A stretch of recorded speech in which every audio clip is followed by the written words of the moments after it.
My name is Brother D, and I believe in indie wrestling.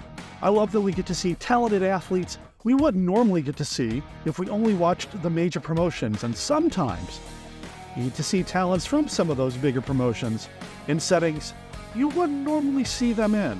And that's what happens in this episode of CCW Alive, Coastal Championship Wrestling. It's Brian Cage versus QT Marshall. Brian Cage has history with CCW. Commentary tells us that during the pandemic, Cage really stepped up for the promotion and headlined a lot of their shows. QT Marshall has a different connection to CCW right now, as he's actually their heavyweight champion. He's a fighting champ, and this week, he's facing off against Brian Cage. Admittedly, I haven't seen Marshall wrestle in a while. I do watch AEW programming, and I have seen him there, but he ended up leaving AEW, and then he came back, didn't he? But he's not been on television for All Elite Wrestling since then, whereas Brian Cage is getting a mini push after he and the Gates of Agony have broken away from Swerve Strickland and Prince Nana. QT Marshall is looking really good, and it's good to see him in the ring.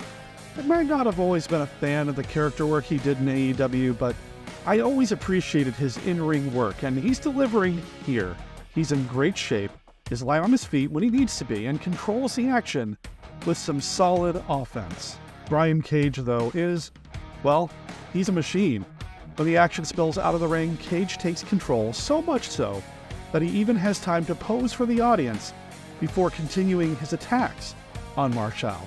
This match has a little bit of everything. Devastating chops, mat-based submission holds, a crazy clothesline that viciously turns its victim inside out, a tornado DDT, and a number of near falls.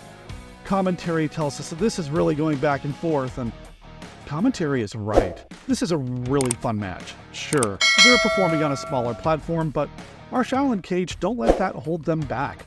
We're seeing their signature moves, we're seeing them leave it all in the ring, and it was awesome.